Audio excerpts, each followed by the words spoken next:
Pourquoi ne pas rester près des portes de la cuisine? Cela gardera les photos de famille propres, a ricané la mariée. Ma place? Prise par un inconnu. J'ai calmement pris mon cadeau de 10 000 € et suis parti. 3 jours de lune de miel plus tard, un clic. 168 appels manqués. Mon nom est Perrine. J'ai 29 ans et j'habite à Lyon depuis 10 ans. J'étais le compte en banque invisible qui permettait à ma famille de rester à flot. Mais l'instant où tout a basculé s'est produit en quelques secondes. C'était au mariage de mon frère Julien, à Lyon. La salle était pleine de fleurs blanches et de verres en cristal. Je me suis dirigé vers la table d'honneur, cherchant ma place. Clémence, la mariée, s'est interposée devant moi. Elle n'a pas souri. Elle a pointé un doigt manucuré vers l'arrière de la salle, juste à côté des portes battantes en métal par lesquelles les serveurs se précipitaient avec des plateaux de nourriture. L'odeur de graisse y était forte. « Tu ne peux pas t'asseoir avec nous, Perrine » a-t-elle dit, sa voix basse et froide. « Tu ne corresponds pas à l'esthétique. Tu ruinerais les photos. Tu peux rester là-bas, près des cuisines. » J'ai regardé Julien, mon frère, le garçon dont j'avais payé les dettes. Il m'a vu et a baissé les yeux sur son assiette. Il n'allait pas me sauver. Ma main s'est serrée autour de ma pochette. À l'intérieur se trouvait une enveloppe contenant un chèque de 10 000 €. C'était mon cadeau pour eux. Je n'ai pas pleuré. Je n'ai pas crié. J'ai simplement fait demi-tour, suis sorti par la porte principale et j'ai emporté mon argent avec moi. Mais avant de vous raconter comment tout a basculé, n'oubliez pas d'aimer et de vous abonner, et de laisser un commentaire. D'où regardez-vous cette vidéo? Mon nom est Perrine. J'ai 29 ans. Les lourdes portes en bois de la salle se sont refermées derrière moi avec un clic doux et coûteux.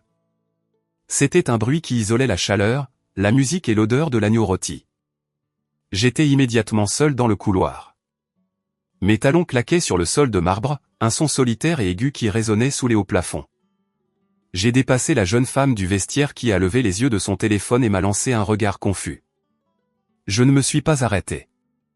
Je ne pouvais pas m'arrêter. Si je m'arrêtais, je risquais de faire demi-tour. Je risquais de m'excuser. J'aurais pu aller me tenir près des portes de la cuisine comme une bonne petite sœur et attendre qu'un serveur ait pitié de moi et me tende une coupe de champagne tiède. J'ai poussé les grandes portes vitrées et suis sorti dans la nuit lyonnaise. L'air était humide et froid. La pluie n'était pas forte, mais elle était constante. Cette bruine incessante qui vous transperce jusqu'aux os. Je n'avais pas de parapluie. Je n'ai pas couru. J'ai juste marché. J'ai laissé la pluie frapper mon visage. C'était réel. C'était mieux que la fausse chaleur à l'intérieur de cette salle. Ma voiture était garée sur le parking de débordement, loin du service de voiturier où les SUV de luxe et les berlines étaient alignés comme des insectes brillants. J'ai dépassé un Porsche Cayenne blanc, la voiture du père de Clémence. J'ai dépassé une Aston Martin vintage appartenant à l'un des investisseurs de Julien. J'ai continué à marcher jusqu'à ce que le trottoir devienne fissuré et inégal, jusqu'à ce que les lampadaires soient faibles. Et là, elle était, ma Renault Clio grise. Elle avait 8 ans. Une tache de rouille commençait à apparaître sur le passage de roue arrière. Le pare-choc avait une bosse depuis qu'un caddie l'avait heurté il y a 3 ans. Je ne l'avais jamais fait réparer parce que la franchise était de 500 €. Et ce mois-là, Julien avait eu besoin de 500 € pour un dîner de réseautage afin d'impressionner des clients. Alors, j'ai conduit une voiture cabossée pour qu'il puisse acheter des steaks à des inconnus. J'ai déverrouillé la porte manuellement car la pile de la télécommande était morte 2 semaines auparavant. Je me suis glissé sur le siège du conducteur. Le tissu était froid et rigide. La voiture sentait le vieux café et les tapis de sol humides. J'ai jeté mon sac à main sur le siège passager. L'enveloppe, celle avec le chèque de 10 000 €, a glissé et est tombée sur le sol. Je l'ai fixée. 10 000 €. Ce bout de papier représentait 2 ans de ma vie. 2 ans à dire non. Non aux vacances. Non aux nouveaux vêtements. Non aux sorties entre collègues. Non à la réparation de ma voiture. Non à l'achat du bon shampoing. J'avais économisé chaque centime, le plaçant sur un compte d'épargne séparé que j'avais appelé au mariage Julien. Je voulais leur offrir quelque chose de formidable. Je voulais être la sœur qui les aidait à commencer leur vie sans dette. J'ai démarré le moteur. Il a bégayé une seconde avant de prendre. J'ai allumé les essuie-glaces et les phares. Les faisceaux perçaient la pluie, illuminant l'asphalte mouillé. J'ai quitté le parking, mes pneus éclaboussant les flaques d'eau. Tandis que je m'engageais sur l'autoroute sombre, le silence de la voiture m'a enveloppé. Pas de musique, pas de voix, juste le bruit rythmique des essuie-glaces. Mon esprit a commencé à vagabonder. Il a dérivé loin du mariage, dans le passé. J'ai commencé à penser aux mathématiques. Ma vie était une série d'équations mathématiques qui n'étaient jamais équilibrées en ma faveur. J'ai regardé mes mains sur le volant. Elles étaient rêches. Je faisais mes propres ongles parce que les manucures coûtaient 30 €. Les ongles de Clémence étaient parfaits, longs et peints d'un rose poudré délicat. Qui a payé pour ça? Je me suis souvenu d'un mardi soir il y a 4 ans. J'avais 25 ans. Je travaillais comme analyste junior, gagnant un salaire décent mais vivant dans un studio pour économiser de l'argent. Mon téléphone a sonné à 23 heures. C'était ma mère. Sa voix était tendue, aiguë. Perrine, Dieu merci tu as répondu. C'est Julien. Il a des problèmes. Mon estomac s'était serré. Est-ce qu'il est blessé? Non, non, il y a eu un problème avec ses frais de scolarité. Il a oublié de déposer les documents pour sa bourse et la date limite est passée. S'il ne paie pas 4 000 € d'ici demain matin, ils vont l'exclure de ses cours. Il ne pourra pas obtenir son diplôme. Perrine, ça va ruiner son avenir. 4 000, ai-je murmuré. Maman, je n'ai pas ce genre d'argent qui traîne. Tu as ton épargne, a-t-elle dit. Ce n'était pas une question. Tu es toujours si doué avec l'argent. Tu économises tout. Julien n'est pas comme toi. C'est un visionnaire. Il n'est pas axé sur les détails. S'il te plaît, Perrine. On ne peut pas se le permettre en ce moment. L'assurance de la maison vient d'arriver à échéance. On te remboursera. Je te le promets. J'ai payé. Je suis allé à la banque le lendemain matin et j'ai viré l'argent. M'ont-ils remboursé? Julien m'a-t-il remercié? Non. Quand je l'ai vu à Noël, il a parlé de la difficulté de son semestre. Il n'a jamais mentionné le chèque. Il n'a jamais mentionné que j'avais mangé des nouilles instantanées pendant 3 mois pour reconstituer cette épargne. J'ai serré le volant plus fort. Mes jointures sont devenues blanches. La pluie tombait plus fort. Je me suis souvenu du lancement de l'entreprise. La start-up tech de Julien. Il avait une grande idée d'application. Il avait besoin de capital. Mon père a convoqué une réunion de famille. Nous nous sommes assis autour de la table à manger. C'est en acajou que je n'avais pas le droit de rayer. Nous devons soutenir Julien, a dit papa, me regardant. Il a besoin d'une caution pour le prêt commercial. La banque a besoin de quelqu'un avec un revenu stable et un bon score de crédit. C'est toi, Perrine. Pourquoi ne peux-tu pas le faire, papa, ai-je demandé. Mes actifs sont liés à la maison, a-t-il dit rapidement. Et le crédit de ta mère est, eh bien, tu sais. Tu es la seule, Perrine.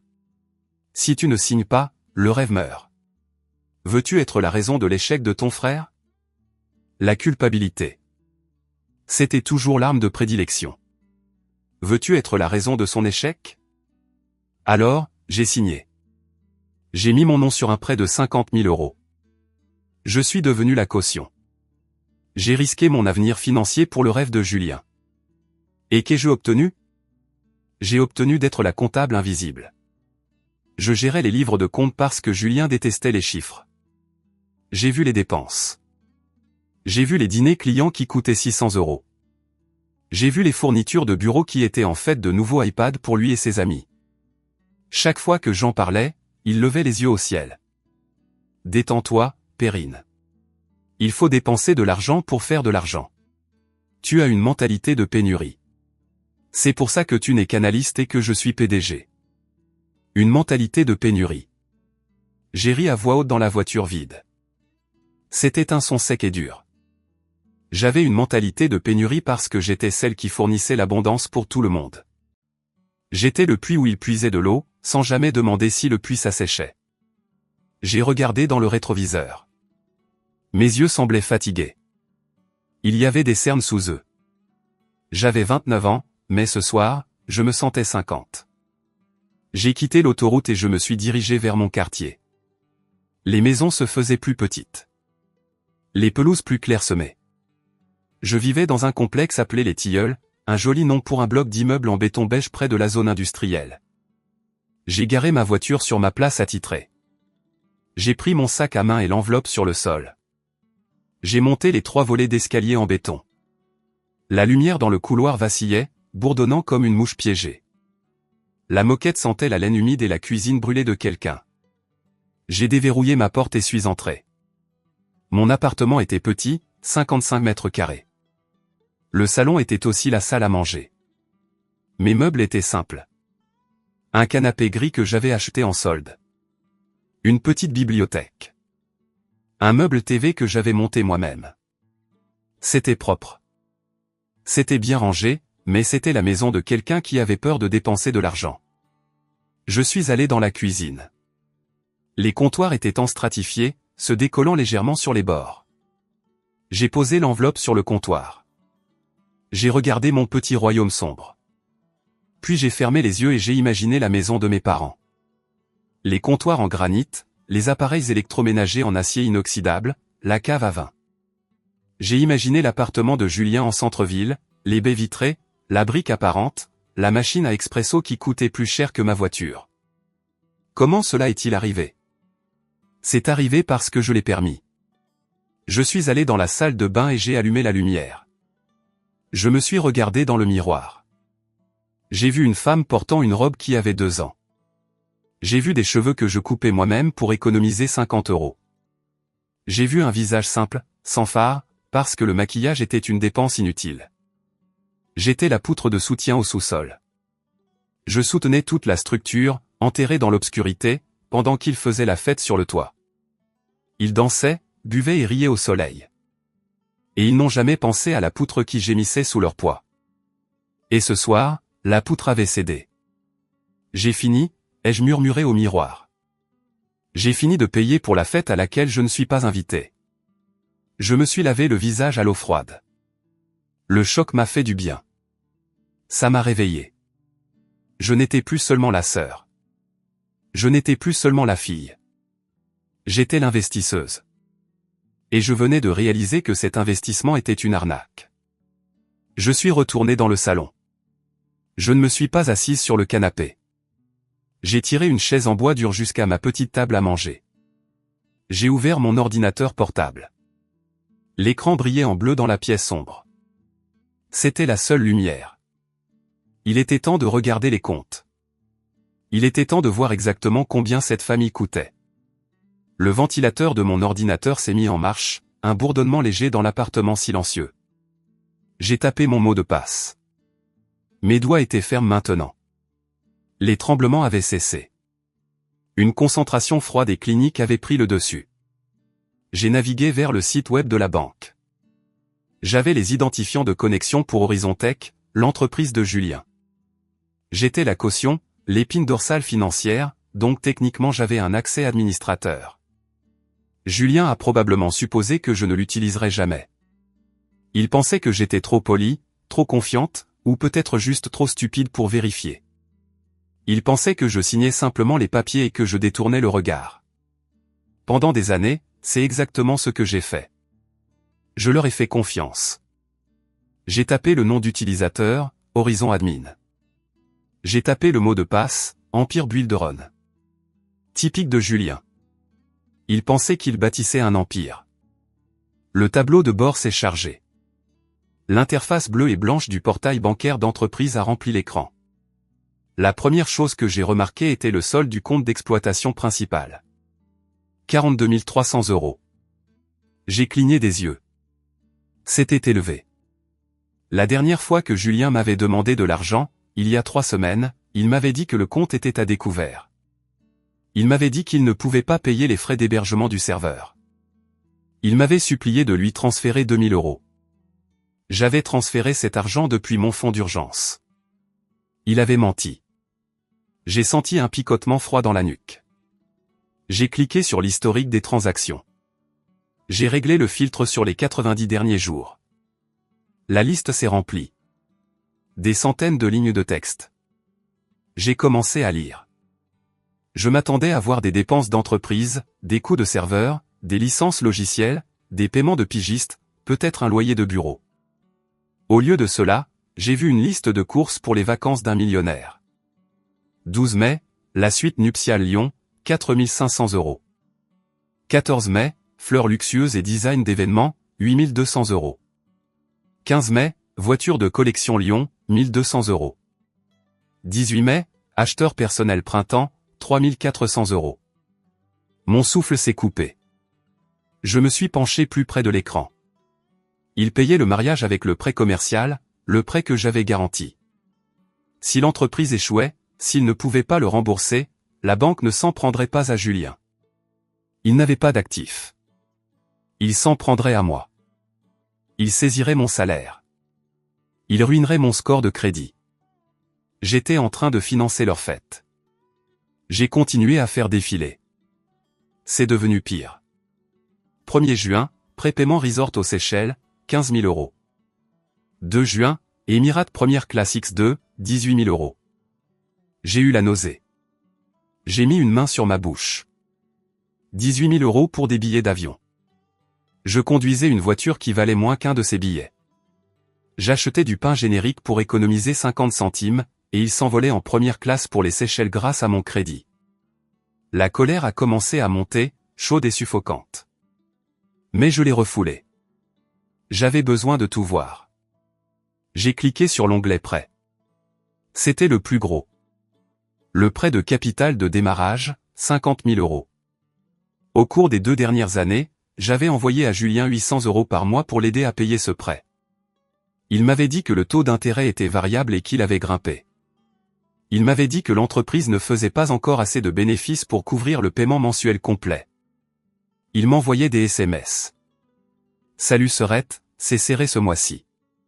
Peux-tu envoyer les 800 €? Je ne veux pas que la banque t'appelle. C'était une menace déguisée en supplique. Ne veux pas que la banque t'appelle. Alors, j'ai payé chaque mois. Je l'ai traité comme une facture. Loyer, électricité, prêt de Julien. J'ai regardé le statut du prêt sur l'écran. Numéro d'identification du prêt 88 392 B. Statut, clos payé intégralement. Date de clôture, 12 décembre, il y a 6 mois. La pièce est devenue absolument silencieuse. Le bourdonnement du réfrigérateur a semblé s'arrêter. La pluie à l'extérieur a semblé s'arrêter. Payé intégralement il y a 6 mois.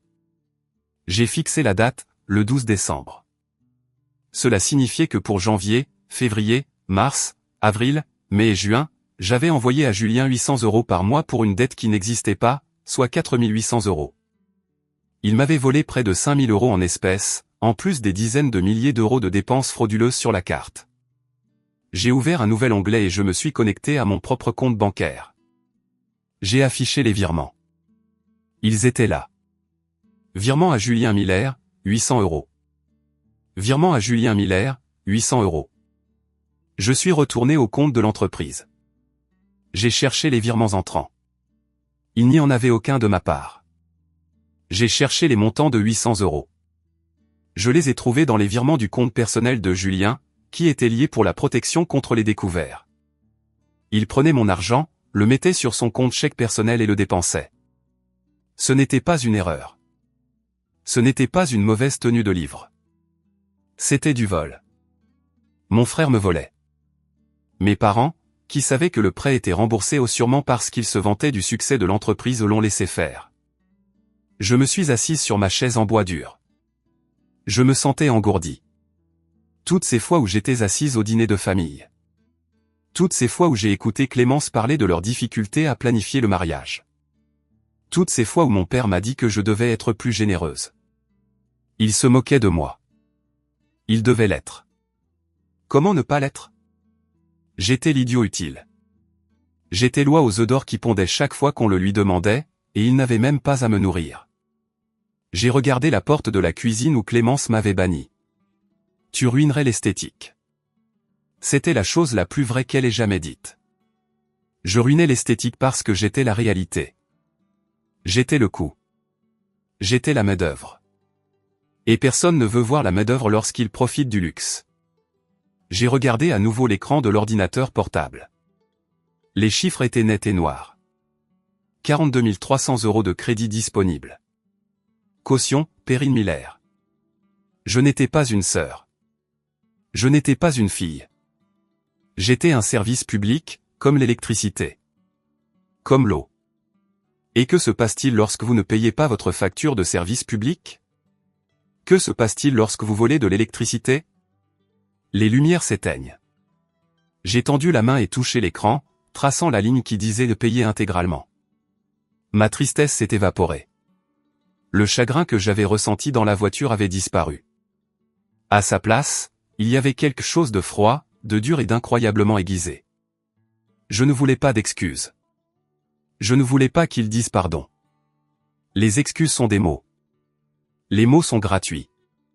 Ma famille n'accordait pas de valeur aux choses gratuites. Ils n'accordaient de la valeur qu'à l'argent. Alors, j'allais leur parler dans la seule langue qu'ils comprenaient. J'allais les auditer. J'ai déplacé ma souris vers l'onglet Paramètres. J'ai cliqué sur Contrôle de caution. Mon cœur ne battait plus la chamade. Il battait lentement et régulièrement, comme un tambour de guerre. D'accord, ai-je dit à la pièce vide. Voyons combien vous aimez vraiment l'esthétique quand vous devez la payer.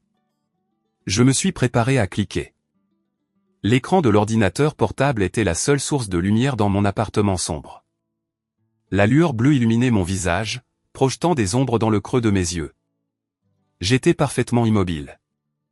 La pluie dehors s'était transformée en tempête, fouettant la mince vitre de la fenêtre. Mais à l'intérieur, tout était calme. Je fixais le panneau des contrôles de caution. C'était une page simple, juste quelques lignes de texte et quelques interrupteurs.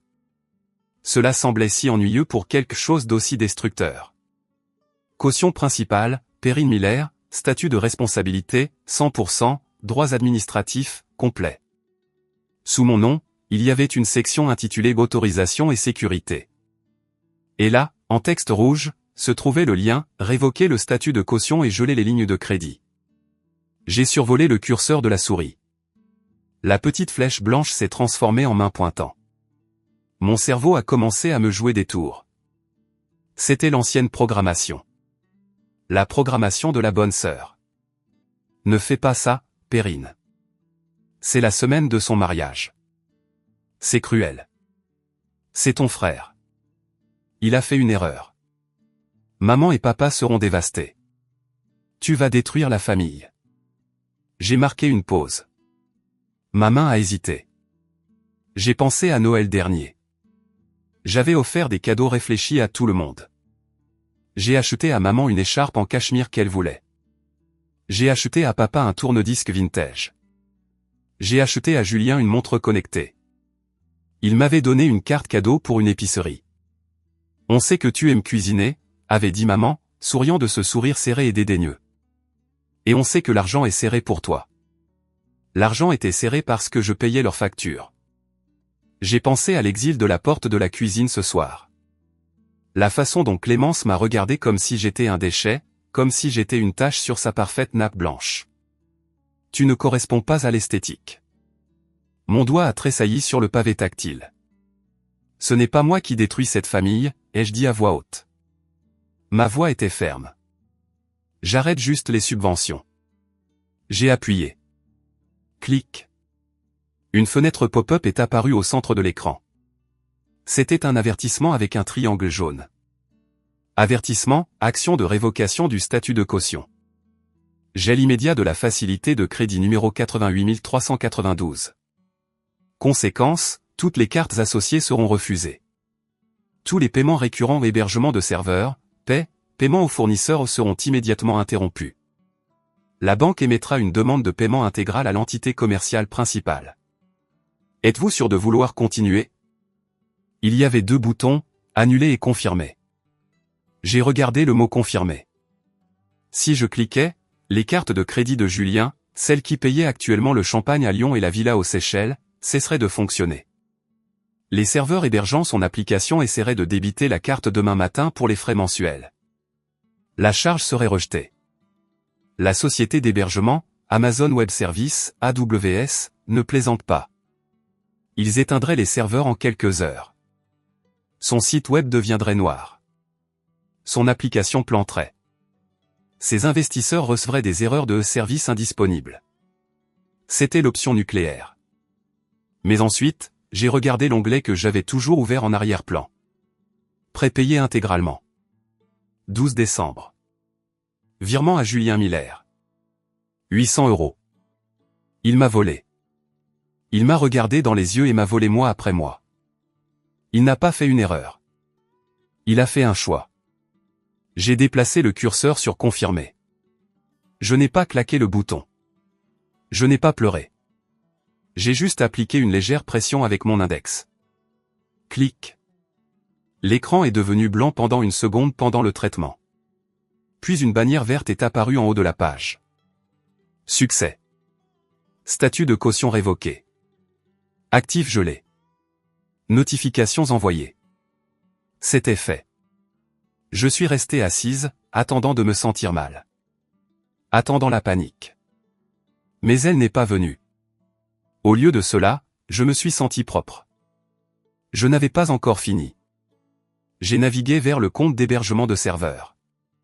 J'avais aussi ses identifiants parce que j'avais configuré le compte quand Julien était trop occupé à réseauter. Je me suis connecté. Statut de facturation, actif. Méthode de paiement, visa d'entreprise se terminant par 4490. J'ai cliqué sur modifier la méthode de paiement. J'ai supprimé la carte. Puis je suis allé à l'accès administrateur. J'ai vu l'email de Julien répertorié comme administrateur. J'ai vu l'email de Clémence répertorié comme visionneuse et le mien comme utilisateur route. J'ai cliqué sur le nom de Julien. Supprimer l'utilisateur. Clic. J'ai cliqué sur le nom de Clémence. Supprimer l'utilisateur. Clic. J'ai changé le mot de passe route pour une chaîne aléatoire de 20 caractères que j'ai noté sur un post-it. Maintenant, même s'ils voulaient se connecter pour mettre à jour la méthode de paiement, ils ne pouvaient pas. Ils étaient enfermés hors de leur propre entreprise. La seule personne qui pouvait rallumer les lumières, c'était moi. J'ai fermé l'onglet du navigateur. Je me suis assise et j'ai expiré. Une longue, profonde respiration qui a vidé mes poumons. J'ai regardé mon téléphone sur la table. Il était silencieux. Il était 1 h du matin, dimanche. Les ordinateurs de la banque se parlaient maintenant. Les signaux voyageaient à travers les câbles de fibre optique. Le gel se propageait dans le système. Quelque part dans une base de données, un interrupteur avait basculé. La carte de crédit dans le portefeuille de Julien, celle qu'il utilisait probablement en ce moment pour acheter une tournée de boissons pour ses garçons d'honneur, n'était plus qu'un morceau de plastique. J'ai pris mon téléphone. Je ne les ai pas bloqués. Non, je voulais voir. Je voulais voir le moment où il réaliserait que le distributeur était fermé. Je suis allé à la cuisine et j'ai versé le reste du café froid dans l'évier. J'ai lavé la tasse. Je l'ai essuyé. Je l'ai rangé dans le placard. Je suis allé dans ma chambre. J'ai enlevé la robe que j'avais portée au mariage. Je l'ai suspendue soigneusement. J'ai mis mon pyjama, un vieux pantalon en flanelle et un t-shirt doux. Je me suis glissé dans mon lit et j'ai remonté la couette jusqu'à mon menton. La pluie battait toujours contre la fenêtre, mais maintenant, cela ressemblait à des applaudissements. J'ai fermé les yeux. Pour la première fois en 10 ans, je ne m'inquiétais pas pour l'argent, car pour la première fois en 10 ans, je ne le dépensais pas pour eux. Le lendemain matin, dimanche, je me suis réveillé à 7 heures. Mon horloge interne ne me laissait pas dormir tard. Même le week-end, la tempête était passée. Le ciel à l'extérieur était d'un gris plat, couleur de contusion. Je suis resté longtemps au lit, fixant le plafond. C'est la partie où j'aurais dû paniquer. Le regret du lendemain matin. Habituellement, lorsque je tenais tête, ce qui était rare, je faisais immédiatement marche arrière. Je m'excusais. Je réparais. Oh, pardon de ne pas pouvoir te prêter l'argent, papa. Tiens, je vais m'arranger. Pardon de ne pas pouvoir rester tard pour aider, Julien. J'arrive tout de suite. J'étais conditionné à arranger les choses. J'étais la réparatrice. Mais en restant allongé là, enveloppé dans ma couette bon marché, j'ai analysé ce sentiment. Pourquoi est-ce que j'arrangeais toujours les choses? Ce n'était pas de l'amour. Je le réalisais maintenant. Si c'était de l'amour, je ressentirais de la chaleur. Je ressentirais un lien. Ce que je ressentais, c'était de l'obligation et de la peur. La peur que si j'arrêtais de payer, ils arrêteraient de faire semblant de s'intéresser. Je me suis assise et j'ai balancé mes jambes hors du lit. J'ai commencé à penser à l'erreur des coûts irrécupérables. Je l'utilise tout le temps dans mon travail. C'est un terme commercial. Il décrit la tendance à continuer d'investir dans un projet perdant parce que vous avez déjà tant investi. Vous pensez, je ne peux pas abandonner maintenant. J'ai déjà dépensé 1 million d'euros. Je dois faire en sorte que ça marche. Alors, vous dépensez un autre million et vous le perdez aussi. Je suis allé à la cuisine et j'ai commencé à faire du café. Le rituel était apaisant. Moudre les grains. Faire bouillir l'eau. Verser. J'ai pensé aux investissements que j'avais faits dans ma famille. Investissement 1, travail émotionnel. J'ai écouté ma mère se plaindre de mon père pendant des heures. J'ai aidé Clémence à planifier les couleurs de son mariage lorsque ces demoiselles d'honneur se sont défilées. J'ai écrit le plan d'affaires de Julien parce qu'il ne pouvait pas se concentrer. Investissement 2, capital financier, les frais de scolarité, les réparations de voitures, le prêt commercial, les prêts qui n'ont jamais été remboursés, le cadeau de mariage que j'ai failli leur donner. Investissement 3, loyauté. Je suis resté à Lyon au lieu de prendre un emploi à Paris parce que la famille a besoin de toi. J'ai sauté des vacances pour être disponible pour leur crise. Et quel était le retour sur investissement, RSI? J'ai regardé autour de ma cuisine. Le RSI était un siège près de la porte de la cuisine. Le RSI était d'être menti sur le remboursement d'un prêt. Le RSI était d'être moqué derrière mon dos. Le projet était un échec. Ma famille était une start-up ratée et j'avais été l'investisseur providentiel qui la maintenait sous assistance respiratoire pendant une décennie. Si c'était une entreprise, j'aurais coupé mes pertes il y a 5 ans. J'aurais liquidé les actifs et je serais parti. Mais parce que c'était la famille, j'ai continué à verser de l'argent dans le trou noir. J'ai pris mon café près de la fenêtre. J'ai réalisé que je n'avais pas affaire à des dynamiques familiales. J'avais affaire à une relation parasitaire. Un parasite ne déteste pas son hôte. Le parasite a besoin de l'hôte. Julien ne me détestait pas. Il avait besoin de moi, mais il ne me respectait pas. Vous ne respectez pas la chose dont vous vous nourrissez. Vous vous attendez juste qu'elle soit là. J'ai siroté le café chaud. Je ne suis plus l'hôte, ai-je dit doucement. J'étais le scalpel. J'étais en train de les couper. Mon téléphone a vibré sur le comptoir. Une seule courte vibration. Je me suis retourné et je l'ai regardé. L'écran s'est allumé. Message texte de Julien. Hey, carte refusée au petit déjeuner de l'hôtel. Bizarre. Peux-tu vérifier la connexion à la banque? Probablement juste un déclencheur de fraude ou quelque chose. Répare ça dès que possible. Clémence est agacée. J'ai fixé le message. Répare ça dès que possible. Pas bonjour. Pas désolé pour hier soir. Pas est-ce que tu vas bien? Juste répare ça. Et Clémence est agacée. Il ne savait pas encore. Il pensait que c'était un pépin. Il pensait que j'étais toujours son employé. Je n'ai pas répondu. 5 minutes plus tard, une autre vibration. Message texte de Julien. Perrine, réponds-moi. La carte est morte. J'ai aussi essayé l'autre. Embarrassant. Connecte-toi et lève le blocage. J'ai pris une autre gorgée de café. C'était délicieux. 10 minutes plus tard, le téléphone a commencé à sonner. Appel entrant. Papa. J'ai laissé sonner. J'ai regardé le nom clignoter à l'écran. Papa. L'homme qui m'a dit de signer le prêt parce que j'étais la responsable. L'homme qui m'a regardé conduire une voiture cabossée pendant qu'il buvait du vin à 60 €. La sonnerie s'est arrêtée. Puis elle a recommencé immédiatement. Appel entrant. Julien. Il paniquait maintenant. La note du petit déjeuner était là et son plastique était inutile. J'ai pris le téléphone. Je n'ai pas répondu. J'ai appuyé sur le bouton de silence et je l'ai posé face contre table. Je n'allais pas me disputer avec eux. Je n'allais pas m'expliquer. J'avais déjà parlé. Mon langage était la bannière autorisation révoquée. Je suis allé à mon placard et j'ai sorti un jean et un pull. Je me suis habillé lentement. J'avais un plan pour aujourd'hui. J'allais aller dans une librairie. J'allais acheter un livre relié, neuf, à plein prix. Puis j'allais dans un joli café, commander un déjeuner chic, et lire.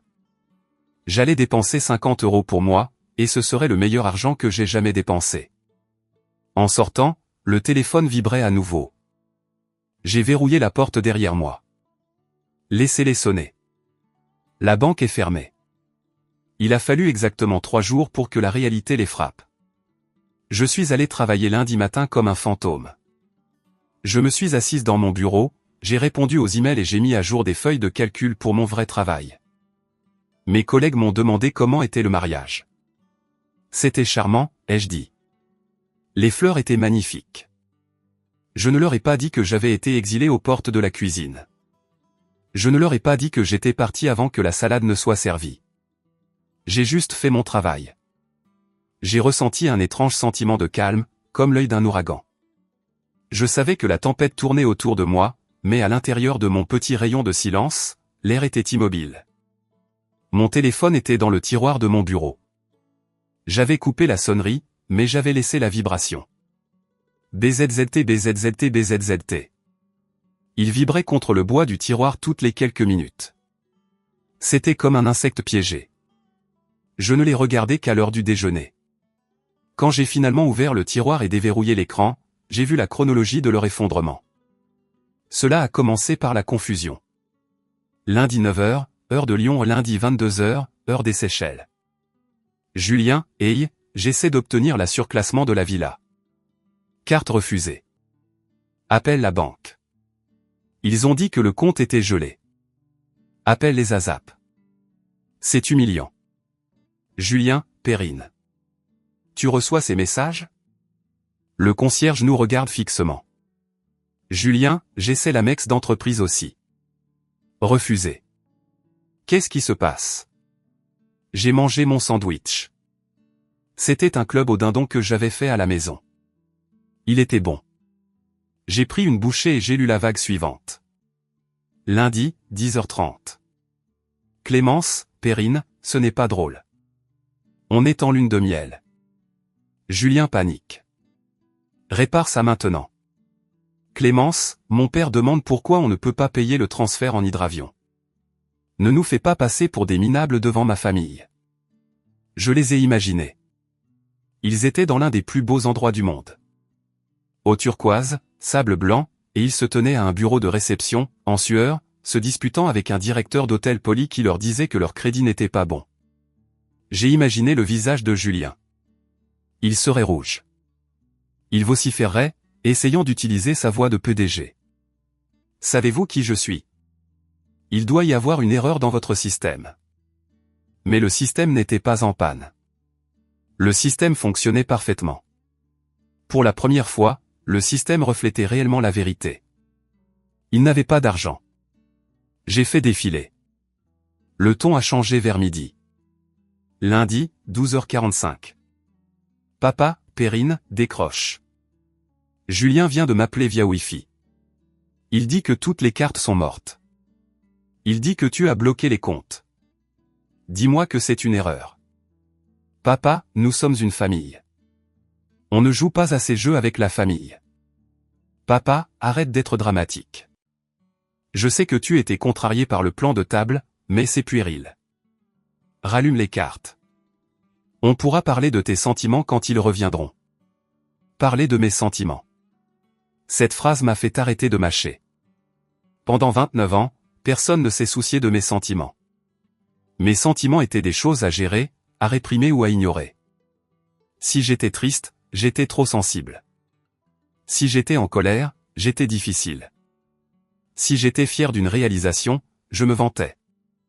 Mais maintenant, soudain, mes sentiments importaient. Pourquoi? Parce que mes sentiments avaient une étiquette de prix attachée à eux. J'ai remis le téléphone dans le tiroir. Je n'ai pas répondu. Je suis retourné au travail. Mardi, les SMS s'étaient transformés en menaces. Mardi, 8 heures.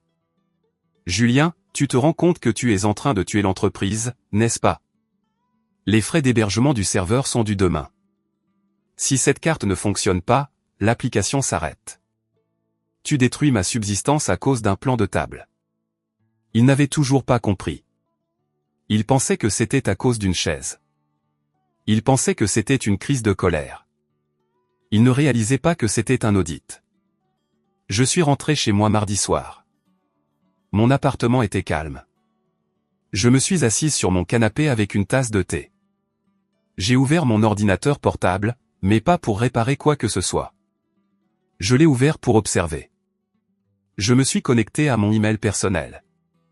J'avais configuré des alertes pour les comptes de l'entreprise il y a des années. Alerte.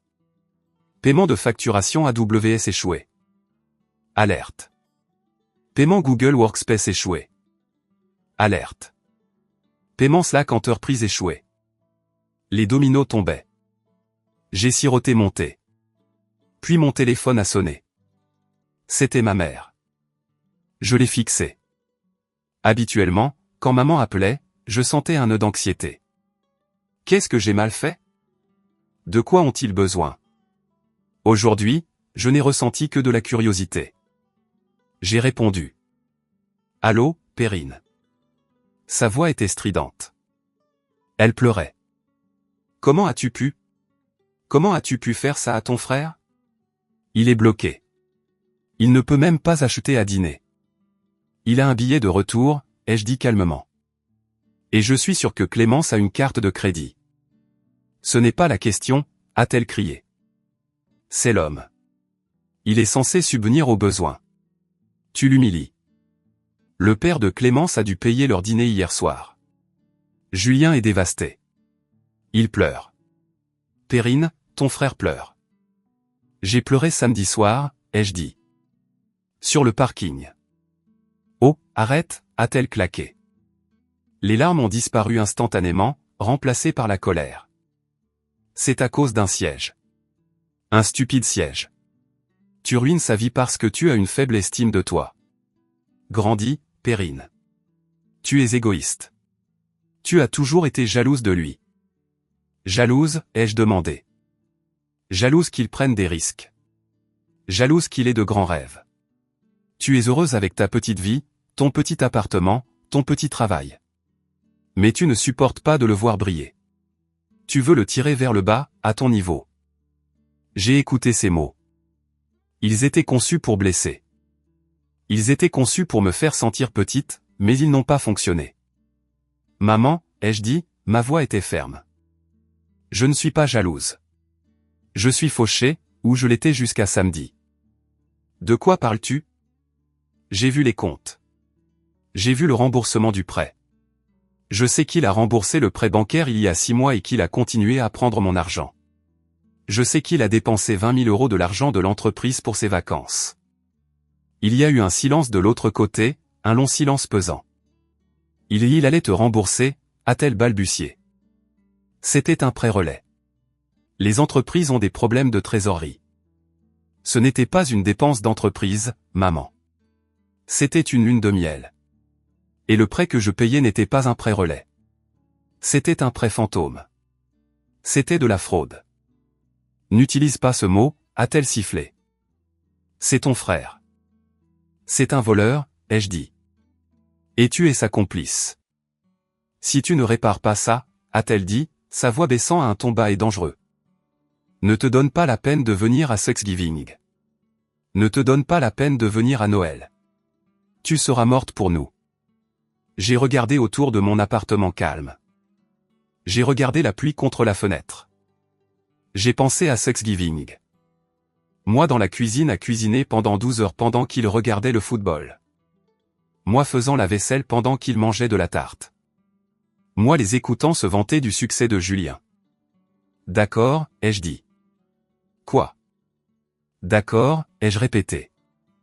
Je ne viendrai pas. Tu bluffes. Tu n'as nulle part où aller. Tu n'as personne. Je mets, ai-je dit. Et j'ai mon argent. J'ai raccroché. Je suis resté assise là pendant un long moment, tenant le téléphone. Ma main tremblait légèrement, mais pas de peur, d'adrénaline. Je l'avais fait. J'avais dit la chose que je n'étais jamais censé dire. J'ai vérifié mon email à nouveau. Alerte. Notification de suspension de serveur Horizontech. Les lumières s'éteignaient aux Seychelles. Les lumières s'éteignaient à Lyon. Et pour la première fois de ma vie, je ne me précipitais pas pour trouver une lampe de poche. J'étais juste assise dans l'obscurité, profitant de la paix. Mercredi est arrivé. Le silence de mon téléphone était plus lourd maintenant. Ils avaient arrêté les SMS frénétiques. Maintenant, ils se regroupaient. Ils parlaient probablement à des avocats. Ou peut-être attendaient-ils juste que je craque. J'ai pris un jour de congé personnel du travail. J'avais besoin de réfléchir. J'ai conduit jusqu'à un parc au bord de l'eau. La pluie s'était arrêtée et le soleil essayait de percer les nuages gris. Je me suis assise sur un banc et j'ai regardé les ferries traverser le lac. J'ai commencé à penser au terme enfant de verre. J'en avais lu un jour dans un article. Il fait référence à un frère ou une sœur d'un enfant qui exige beaucoup d'attention, généralement en raison d'une maladie ou d'un handicap. Les parents regardent à travers l'enfant en bonne santé pour s'occuper de celui qui est dans le besoin.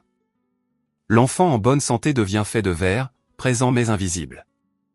Mais dans ma famille, Julien n'était pas malade. Il n'était pas handicapé.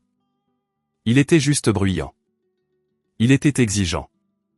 Il était le protagoniste. Depuis que nous étions enfants, Julien était le personnage principal. Si Julien obtenait un C en maths, ils engageaient un tuteur et lui promettaient une récompense s'il obtenait un B. Si j'obtenais un A en maths, ils disaient, c'est bien, Perrine. On n'a pas à s'inquiéter pour toi. On n'a pas à s'inquiéter pour toi. C'était le mantra de mon enfance. Je me suis souvenu de mon 10e anniversaire. Julien avait un match de football le même jour, il a perdu. Il pleurait dans la voiture. Mes parents ont passé tout le trajet à le réconforter, à lui acheter une glace pour qu'il se sente mieux. Nous avons mangé la glace. Personne n'a mentionné que c'était mon anniversaire avant que nous arrivions à la maison. Et j'ai demandé si nous pouvions avoir un gâteau. Oh, Perrine, avait soupiré maman. Julien est vraiment contrarié en ce moment. On peut faire le gâteau demain? Ne sois pas égoïste. J'avais 10 ans. J'ai appris alors, tes besoins sont secondaires à ses humeurs. Je me suis souvenu de la remise des diplômes du lycée. J'étais major de promotion. J'ai fait un discours. Julien avait abandonné l'université ce même mois pour se trouver. Lors de mon dîner de remise des diplômes, la conversation ne portait pas sur mes notes ou mon avenir. Il s'agissait du courageux voyage de Julien et de la façon dont il allait perturber l'industrie. J'étais assise là, dans ma toque et ma robe, mangeant mon poulet, hochant la tête. J'étais l'infrastructure. J'étais la route sur laquelle il conduisait. Les routes ne sont pas censées avoir des besoins. Les routes sont pavées. Les routes sont utilisées.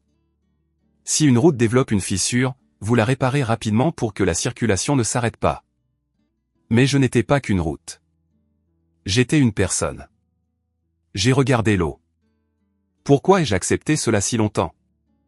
Parce que je pensais qu'être peu exigeante était une vertu.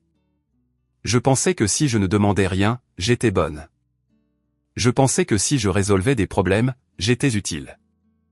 J'ai confondu l'utilité avec l'amour. Je pensais que si je suis assez utile, ils ne peuvent pas me quitter. Mais ils ne m'ont pas quitté. Ils m'ont juste utilisé. J'ai réalisé quelque chose de terrifiant en étant assise sur ce banc. J'étais invisible parce que je m'étais rendu invisible. Je n'ai jamais fait de scandale. Je n'ai jamais dit non. Je n'ai jamais exigé une place à la table. J'ai accepté la place près de la porte de la cuisine bien avant que Clémence ne me la signe. J'étais assise près de la porte de la cuisine toute ma vie. Je me suis levé. Le vent était froid sur mon visage. C'est fini, ai-je dit. Rompre le schéma est douloureux. Cela ressemble à une fracture. Quand vous brisez le verre, les gens se coupent. Ma mère a été coupée. Mon père a été coupé. Julien saignait aux Seychelles.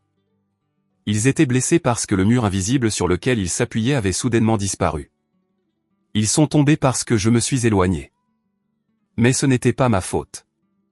Vous ne devriez pas vous appuyer de tout votre poids sur une personne que vous refusez de voir. Je suis retourné à ma voiture. Je me sentais différente. Je me sentais solide. Je n'étais plus faite de verre. J'étais faite de chair et d'os, de colère et d'argent. J'ai conduit jusqu'au centre commercial. Je suis entré dans un magasin où je n'allais jamais habituellement. Un grand magasin haut de gamme. Je me suis dirigé vers le comptoir de maquillage. Puis-je vous aider, a demandé la femme. Oui, ai-je dit.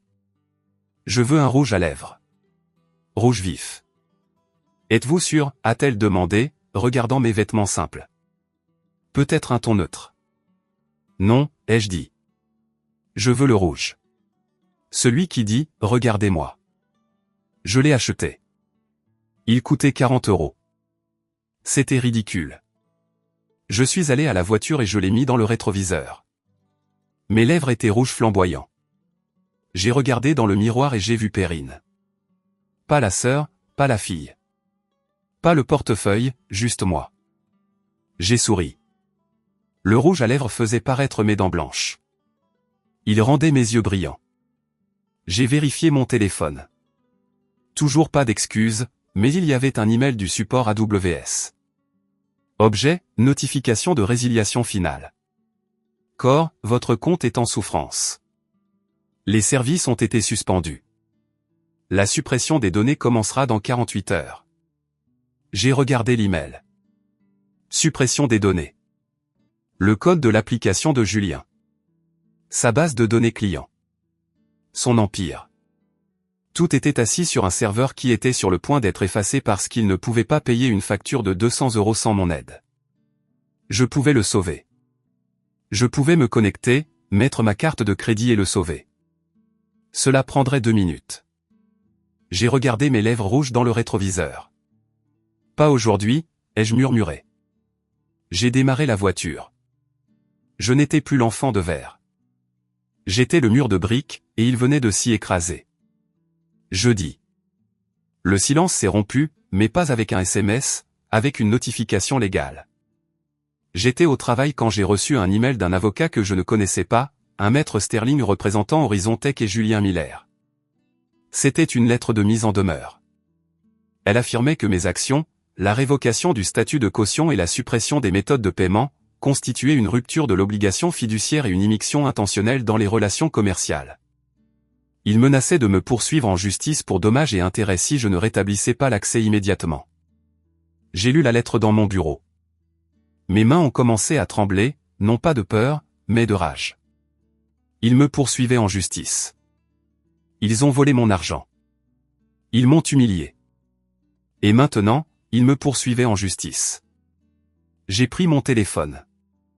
Je n'ai pas appelé maman. Je n'ai pas appelé Julien. J'ai appelé Maître Dumas.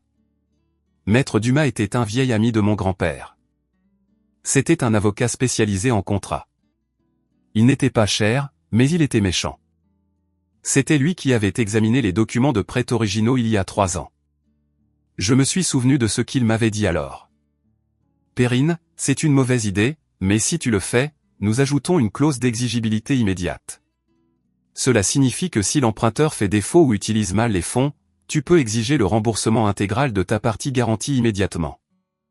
Julien l'avait signé sans le lire. Il était trop occupé à choisir sa chaise de bureau. Maître Dumas, ai-je dit quand il a répondu, c'est Perrine Miller. Perrine, sa voix était rauque. Je me demandais quand tu appellerais. J'ai entendu parler du mariage par ma nièce. Elle a dit que tu étais parti. C'est vrai, ai-je dit. Et maintenant, il menace de me poursuivre en justice. Envoie-moi la lettre, a-t-il dit. Je l'ai transmise. Quelques minutes plus tard, il a rappelé. Il riait. C'est une blague, Perrine. Ils n'ont aucune affaire. Vous êtes la caution, pas une employée. Vous avez le droit de retirer votre soutien à tout moment, surtout s'il y a des preuves de mauvaise gestion financière. Avons-nous des preuves? J'ai les relevés bancaires prouvant qu'il a remboursé le prêt bancaire il y a 6 mois, mais qu'il a continué à prendre des paiements de ma part, et j'ai les relevés de son utilisation du compte d'entreprise pour une lune de miel. Magnifique, a dit Dumas. C'est de la fraude, Perrine. Fraude criminelle. Nous pourrions le faire arrêter, mais je suppose que vous ne voulez pas envoyer votre frère en prison. J'ai fait une pause. Est-ce que je le voulais? Non, ce ne serait pas la justice. Ce serait une tragédie. Je ne le voulais pas dans une cellule. Je le voulais dans la réalité. Pas de prison, ai-je dit. Je veux juste m'en sortir. Je veux récupérer mon argent et je veux qu'il me laisse tranquille. Alors nous déclenchons l'option nucléaire, a dit Dumas. La clause d'exigibilité immédiate. Étant donné que vous avez effectivement agi comme un prêteur privé au cours des 6 derniers mois, et puisque votre crédit a garanti ses actifs, nous pouvons exiger le paiement de la dette. Nous exigeons le remboursement de la garantie de 50 000 € plus les fonds volés. Paiement immédiat.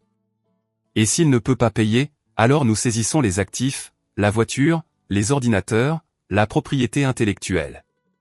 Nous liquidons Horizontech. Faites-le, ai-je dit. Êtes-vous sûr, Perrine? Une fois que nous déposons cela, il n'y a pas de retour en arrière. C'est la guerre. J'ai regardé la tache de rouge à lèvres rouges sur ma tasse de café. Ils ont commencé la guerre, maître Dumas. Je ne fais que la terminer. Très bien. Je dépose la requête maintenant et j'envoie une réponse à maître Sterling. Elle sera sur leur bureau dans 1 heure. J'ai raccroché.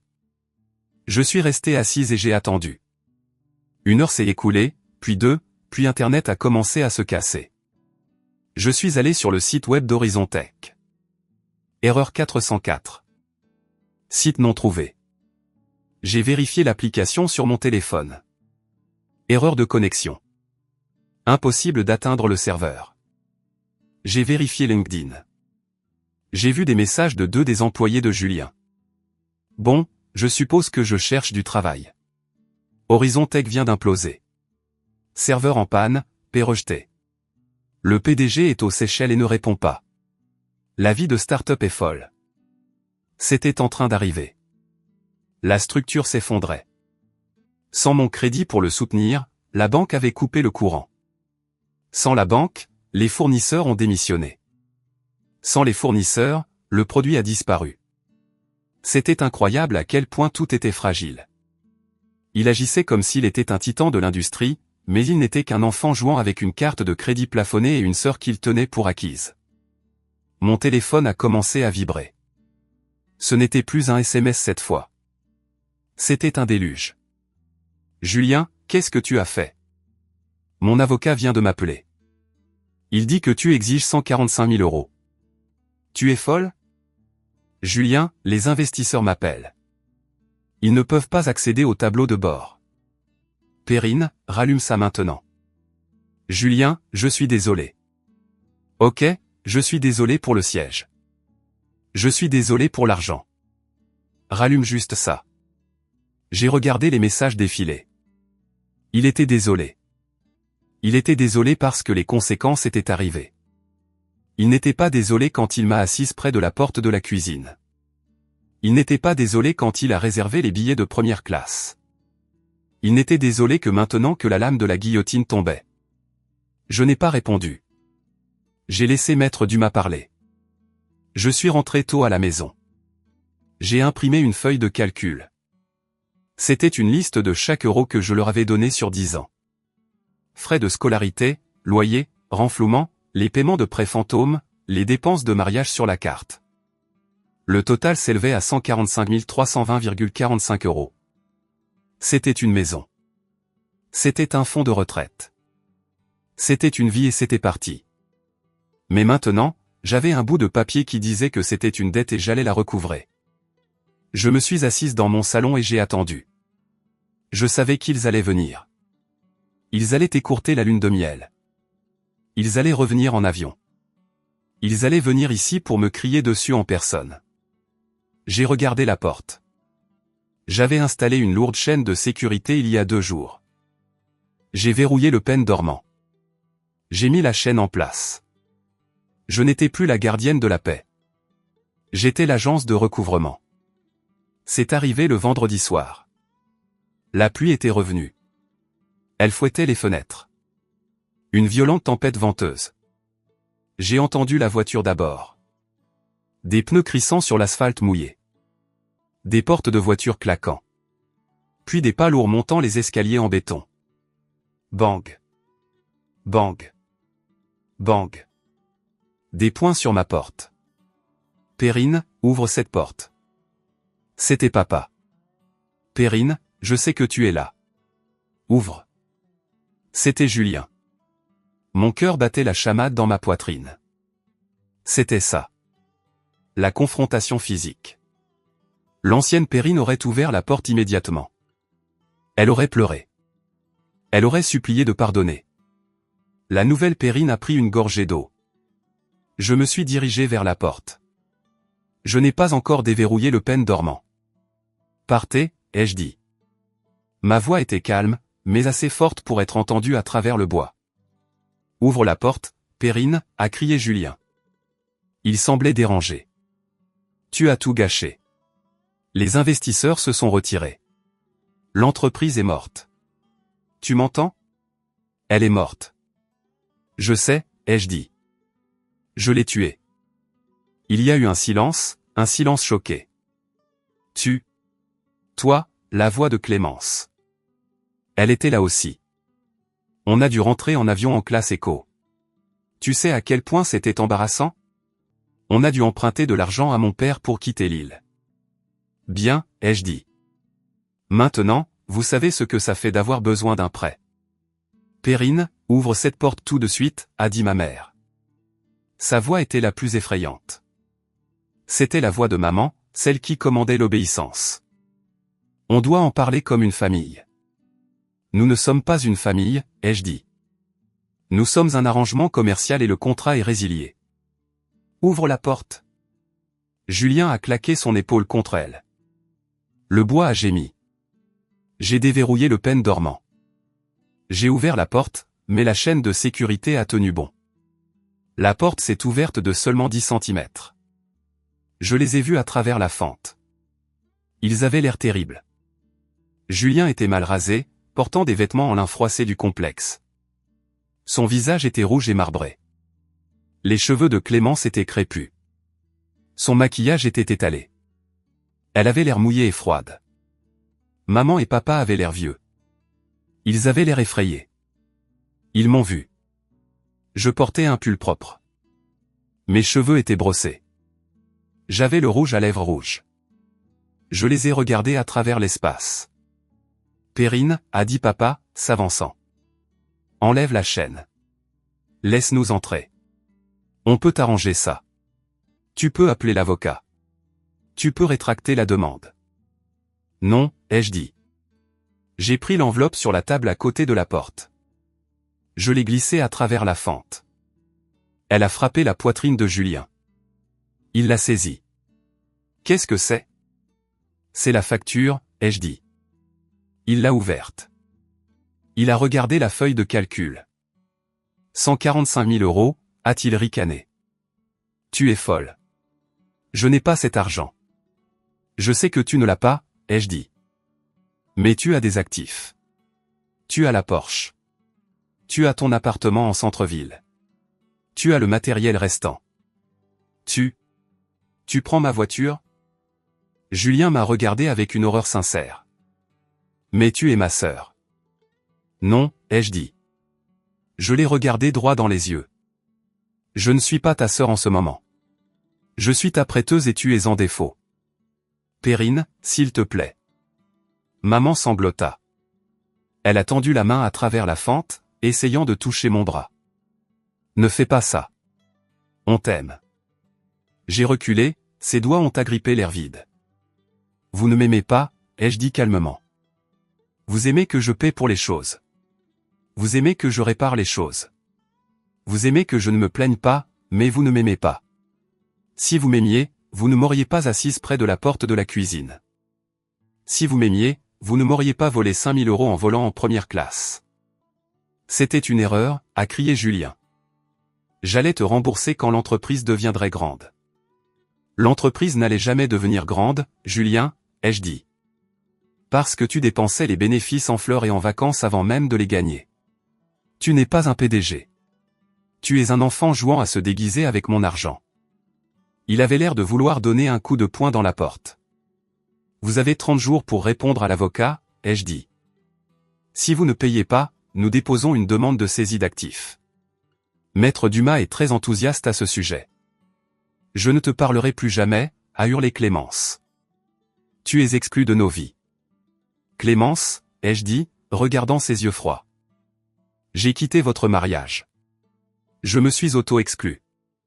J'ai regardé mes parents une dernière fois. Rentrez chez vous, ai-je dit. Gérez votre propre argent. Débrouillez-vous. Je suis à la retraite. Perrine, a crié papa. J'ai fermé la porte. J'ai verrouillé le pen dormant. Clic. Je les ai entendus crier pendant une autre minute. Puis je les ai entendus se disputer entre eux. Je t'ai dit de la rappeler. Tais-toi, Julien. C'est ta faute. Pourquoi tu ne l'as pas arrêté, papa? Puis des pas descendant les escaliers. Des portes de voiture claquant, des pneus sur le trottoir, puis le silence. J'ai appuyé mon front contre le bois frais de la porte. Mon cœur battait la chamade, mais il ne me faisait pas mal. J'avais l'impression d'avoir couru un marathon. J'étais épuisé, mais j'avais fini. Je me suis glissé par terre et je me suis assise là. J'ai regardé l'appartement vide. C'était fini. La double vie était terminée. Les mensonges étaient terminés. J'étais seul. Mais pour la première fois, je n'étais pas solitaire. J'étais libre. Samedi matin, exactement une semaine après le mariage. Le soleil brillait. C'était une rare et belle journée à Lyon. La tempête avait tout nettoyé. J'ai passé la matinée à nettoyer. J'ai nettoyé mon appartement. J'ai frotté les sols. J'ai lavé les fenêtres. Puis j'ai nettoyé ma vie numérique. Je me suis assise à mon ordinateur. J'ai supprimé le dossier Horizontech. J'ai supprimé la feuille de calcul du budget de mariage. J'ai supprimé le suivi des prêts familiaux. J'ai ouvert les contacts de mon téléphone. J'ai fait défiler jusqu'à maman. Bloquer le contact. J'ai fait défiler jusqu'à papa. Bloquer le contact. J'ai fait défiler jusqu'à Julien. Bloquer le contact. J'ai fait défiler jusqu'à Clémence. Bloquer le contact. Je ne l'ai pas fait par colère. Je l'ai fait par nécessité. J'avais besoin d'une quarantaine. J'avais besoin de temps pour guérir sans leur voix dans ma tête.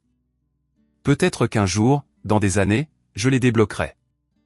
Peut-être, mais pas aujourd'hui. J'ai fait une tasse de café et je me suis assise sur mon petit balcon.